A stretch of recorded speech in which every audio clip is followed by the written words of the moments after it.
Buenas noches, muchas gracias por estar aquí en el 11 con México Social. Los últimos meses o las últimas semanas es reiterado, no hay día en que no tengamos a la vista la realidad de que en muchos lugares donde había agua ya no lo hay.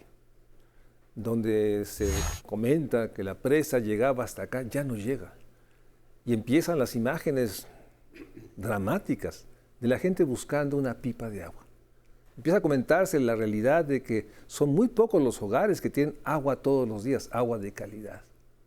La situación de la sequía en México se está convirtiendo en un problema, como bien nos decía nuestro invitado Ernesto Enríquez.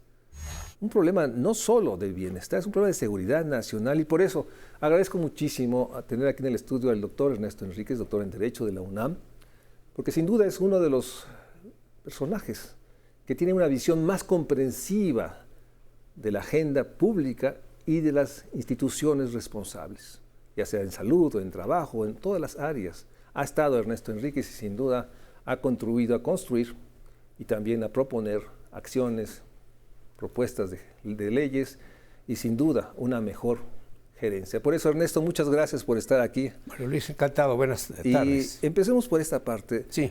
Me decías al principio, el tema del agua, su situación, ya no es un tema, digamos, de servicios de las casas, es un tema de seguridad nacional. Y en ese sentido, ¿cómo nos podrías dar estos trazos? ¿Cuál es la situación de la sequía y obviamente la disponibilidad de agua en el país? Danos una visión de conjunto. Encantado, María Luis. Mira, ¿qué entendemos por sequía? Hay tres tipos de sequía. La sequía meteorológica, es decir, no nos llovió. El país es frecuente que tengamos este tipo de sequías. Más o menos se nos presentan 22 o 25 veces en un siglo. No llovió suficiente. Por ejemplo, una de las zonas de las que se habla poco, pero muy afectada por la sequía, es la costa centro-norte del Golfo de México, donde llueve aproximadamente de 850 a 1000 milímetros al año en promedio, y ha llovido 450 milímetros. Eso es sequía. No hay agua de lluvia. ¿Qué consecuencias tiene? Dos directas inmediatas. En la producción agrícola, porque no hay agua para los cultivos y todos los rendimientos o son cero o son muy pequeños. Y en la ganadería, que presenta con falta de pastura para los animales y falta de agua. Ese es lo que se llama sequía meteorológica. No ha llovido bien. En el país no ha llovido bien en más del 60% del territorio nacional. Es un problema. Después viene una segunda sequía, la hidrometeorológica, que es en donde no llovió bien, pero ya traemos rezago de lluvia de otros años y entonces ya no es que no haya llovido, es que los arroyos ya no llevan agua. Y la más grave, que es la sequía extrema, es cuando ella es hidrogeológica, es decir, las aguas que son extraídas del subsuelo, ya no hay agua en el subsuelo. Bueno, hoy en nuestro país el 60% es meteorológica, pero 150 municipios es de la extrema gravedad, meteo y geológicamente. No hay agua arriba, no hay agua en el suelo y no hay agua abajo. Y otros 350 municipios tienen problemas de falta de lluvia y falta de agua en los cauces y en los arroyos. Por eso, las presas de nuestro país, que como tú sabes, tienen el 90% de la reserva de agua almacenada, que son 210, están al 52% de su capacidad. Y en algunas zonas, como San Luis Potosí, como es Querétaro, Michoacán, en donde hay presas con cero de embalse, es decir, no hay agua. Entonces es una situación hoy importante que en unas zonas es severa, te hablo de 500 municipios con problema y solo el 33% de los municipios de nuestro país hoy tienen agua todos los días. Los demás tienen agua por tandeo, una vez a la semana, 2 veces a la semana, 3 veces a la semana, con agua parcialmente que llegue a sus hogares. Y en ese sentido, lo que hemos visto, y seguramente es histórico, la respuesta es rentar, comprar una pipa, ir con estos tambos a buscar agua. Pero eso también tiene su límite y un costo enorme a la economía, digamos, de estos hogares. Entonces, la respuesta de los hogares, siendo rurales, urbanos, es muy diversa, pero sí genera la angustia diaria, pues, de ir a buscar un tambo de agua.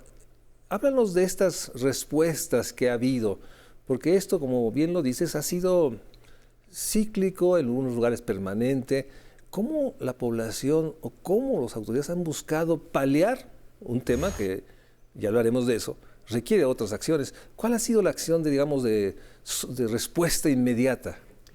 De una gran resiliencia, es decir, traen agua en pipas, en taques, en botes, cuando hay agua. El problema es en donde ya no hay agua arriba, no hay agua en la superficie y no hay agua abajo. De eso estamos en situaciones críticas. Hay algunos análisis que vale la pena también ver en el contexto. El consumidor principal de agua de México es la agricultura. 75% del agua que el país requiere es para uso agrícola ganadero. Tú sabes muy bien que más del 40% de ese agua se pierde en su conducción y en su distribución. Hasta finales de los 90 hubo una política pública clara para ir mejorando la eficiencia en el uso del agua. Y tienes algunas cuencas, como es La Laguna en su momento, en donde se hizo un esfuerzo para mejorar la eficiencia, porque tirar el 40% del 75% todos los días es un crimen. Sí, sí. Eso se ha venido deteriorando y no se ha venido asignando recursos. Hoy tiene cero. Es decir, la primera medida que le puede llevar a obtener más agua de la que tenemos es evitar que se tire. La tiramos. 2, en los municipios, agua potable para la población. 40% se ven fugas de agua. ¿Qué estamos haciendo esto? Nada. Entonces, tiramos agua en el campo el 40%, tiramos agua en las ciudades el 40%. Entonces, nos está faltando una cantidad de agua muy importante. O sea, falta una política, no hay presupuesto. Política. Cero política. Y tampoco recursos para enfrentar, digamos, este histórico problema de la eficiencia en la canalización del agua, sea campo o ciudad. No es un tema ideológico, es un tema de políticas públicas. En los últimos años, la política pública hacia el agua ha sido inversamente proporcional a su magnitud. Los recursos que tiene la Comisión Nacional del Agua en 2016 han disminuido a la mitad en el 2024. Te voy a dar una cifra que, ¿sabes cuántas concesiones? Aquí lo apunté porque me llamó la atención. Hay 472,000 concesiones de agua en el país, cuya gestión y administración compete al gobierno federal. ¿Cuántos inspectores tiene la Comisión Nacional del Agua? 142. O sea, no hay manera. Esa es la respuesta. 142 para 472,000 concesiones. De esas concesiones están el 60% en zonas de riesgo de abatimiento de los acuíferos. Ahora, ¿qué hay de esto? Tengo ya 2 minutos. ¿Qué hay de esta otra percepción? De que los grandes, la gente que tiene poder, dinero, riqueza, hace su propio pozo, hace su propio presa y pues nadie supervisa. Recientemente en Valle de Bravo vimos que, bueno, es uno de los casos, ¿no? Gente que en sus ranchos pone grandes reservas y nadie verifica. ¿Qué tan grave es eso? Es absolutamente grave. Y es cierto. La acumulación de agua en provecho la existe, pero tú dime qué puedes hacer con 141 verificadores en todo el país, ni siquiera en un estado, en todo el país. Con otro riesgo, de las concesiones que se han otorgado, ya el 60% está en zonas críticas y se vence en los próximos 5 años. Pero ahora viene aquí la visión demagógica populista. En la iniciativa que está ahora en el Congreso, ¿sí? Dice, no se otorgarán nuevas concesiones en zonas críticas. Medida correcta. Y las que existan se respetarán. Medida constitucionalmente correcta. Lo que no dice es qué va a pasar cuando se venzan. Al vencerse, ¿caen en el supuesto de que son nuevas? ¿O la renovación cae en el supuesto de existencia? Porque si quedamos en el supuesto de que son nuevas, vamos a tener, si aplicamos esta medida, un problema de seguridad nacional en el país. El 50% de la agricultura de riego por bombeo, de extracción o uso de aguas superficiales estaría prohibida. Es decir, estas cosas no son así.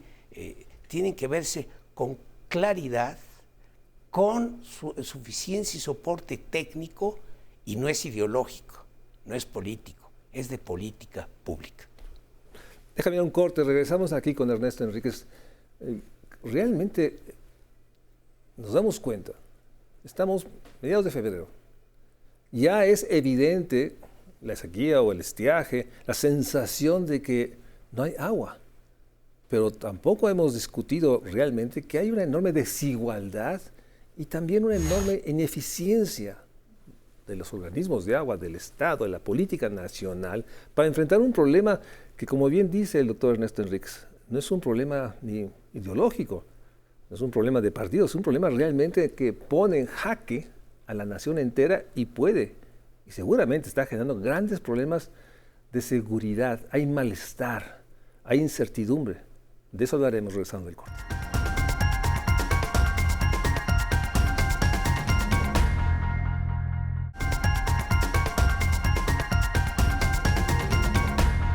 Gracias por seguir con nosotros aquí en el 11 México Social. Estamos hablando de uno de los temas, yo diría, estructurales que estructurarán no solo el futuro, el corto plazo, la sequía, la falta de agua, la falta de acciones claras, más allá de dotar de pipas a algunos municipios aquí en la ciudad.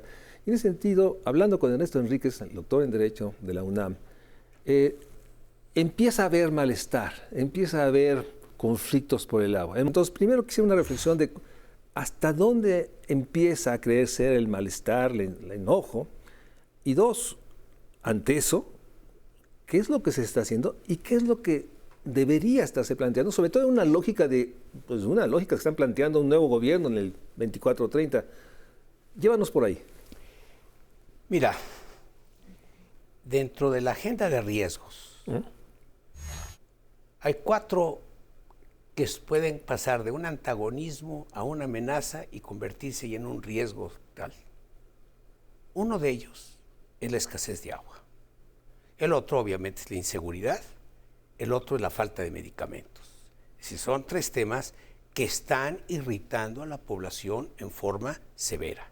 Ya tenemos las confrontaciones, las muy recientes entre Chihuahua y Tamaulipas, por las aportaciones que tenemos que hacer por el Tratado de Agua del 44, en donde por una inadecuada gestión del Conchos no se aportaron los volúmenes de agua que el tratado exigía, y ahora le afecta al distrito de riego 25 y 26 de Tamaulipas, que es el que dice, yo sin llevarla me estoy quedando sin agua.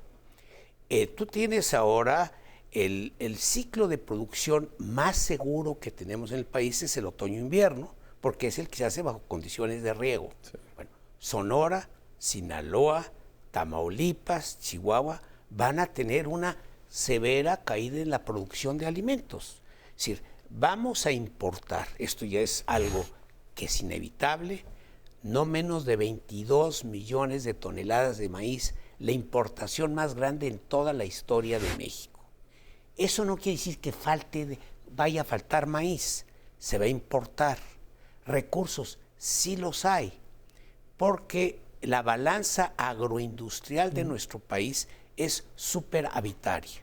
Gracias al jitomate, al tequila, a la cerveza, aguacate, a la carne, al aguacate y a las zarzamoras y las berries, México tiene más recursos de los que gasta. Entonces vamos a importar el maíz. Sí.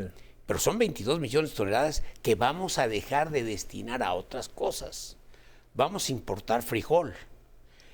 Pero independientemente de que podemos tener suficiencia de alimentos, lo que no nos hemos puesto, vamos a pensar, ¿qué vamos a hacer con la gente que en México los produce y este año no va a tener ingresos? Zacatecas, 1 millón de hectáreas se siembra de frijol, entre 800 y 100,000.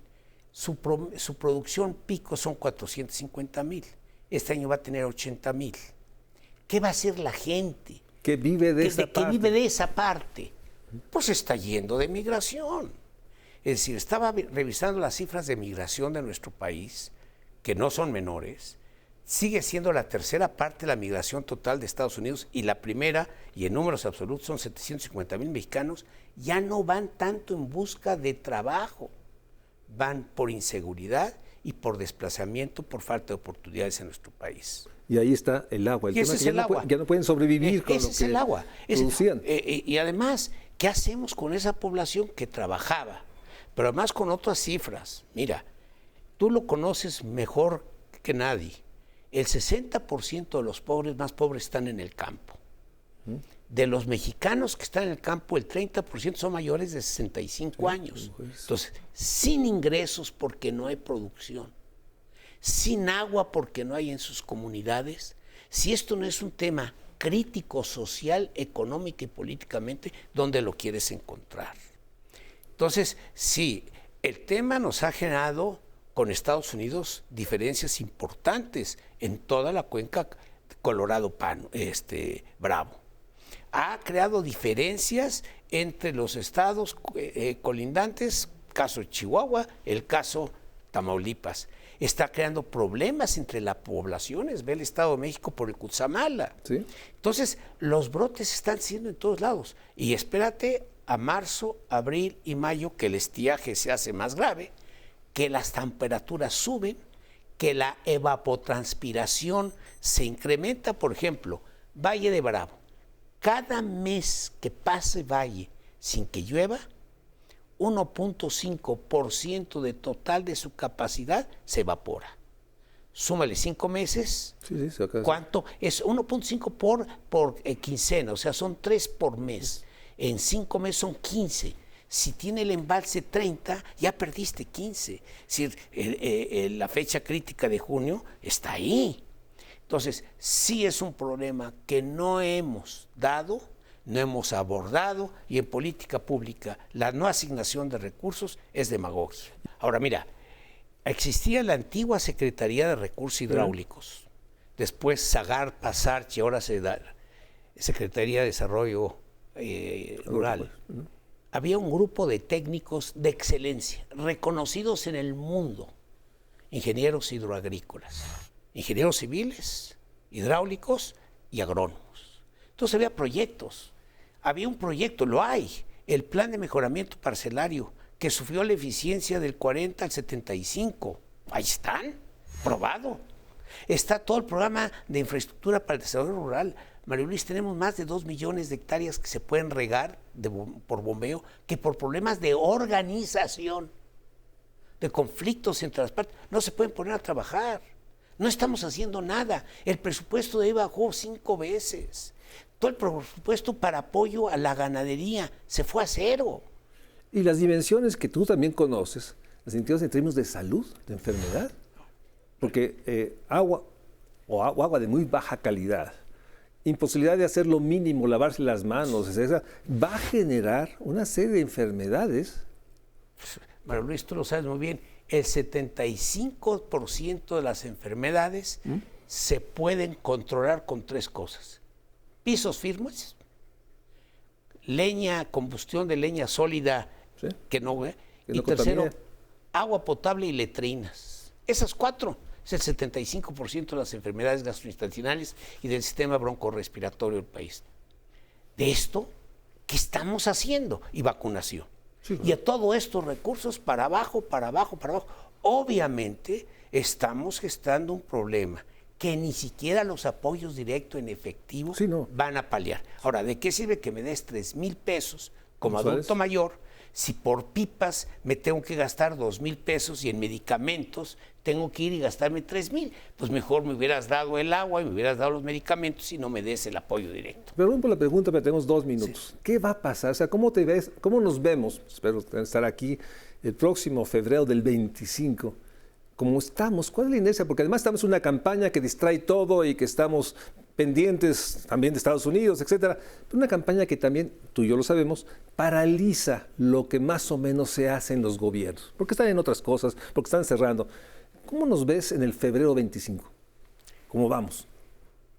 Con el problema del Lama, pues, buscando a Diosito o al Espíritu Santo, a la Virgen de Guadalupe, que nos llueva, y que nos llueva muy bien. Pero tenemos que reasignar las políticas públicas a uno de los temas. Son 4 temas prioritarios que la gente quiere: agua, seguridad, protección a su salud, educación y empleo. Son 5 temas. Pues dediquémonos a eso. Las otras cosas, hay asociaciones público-privadas, inversión extranjera. Esas son la responsabilidad del Estado mexicano. El agua es fundamental.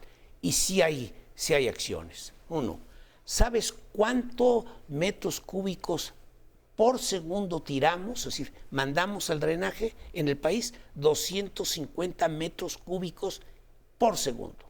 ¿Sabes cuánto de eso se trata? No, el 25%. ¿Y sabes de eso que se trata cuánto se hace con eficiencia? El 50%. Sí, no. El 12.5 de 250 metros cúbicos por segundo, Miguel, 5 veces la necesidad de la Ciudad de México. ¿Cómo es posible que no tengamos políticas públicas para evitar que el 40% del agua de agrícola y el 40% del agua de las ciudades se tire? Con esas 3 políticas de fondo, y que México cumpla tus compromisos de las COPs que tampoco hemos cumplido, veríamos que la situación sería difícil, pero manejable. Pues ahí está esta reflexión, grandes trazos que yo le reconozco nuevamente al doctor Ernesto Enríquez, que pueda dar una síntesis, esta dimensión de lo urgente y lo estratégico, más allá de banalidades de la política, de quiénes son los candidatos de acá o de allá, y de estas enormes distorsiones que genera en democracia, nuestra democracia. Hay cosas urgentes, importantes, que no podemos pensar que ya se van en 6, 7 meses los que están y llegan otros. Si desde ahorita no hay un planteamiento estratégico real en estas acciones, vamos a tener un México en el 25, finales de este año, con más enfermedad, con más malestar, con una sensación de que el agua se va a tener que conseguir de donde sea y va a generar conflicto y va a generar un problema grave de seguridad nacional. De eso estamos hablando. Néstor Enríquez, gracias por este gran esfuerzo. Muchísimas gracias. Buenas noches. Encantado. Gracias.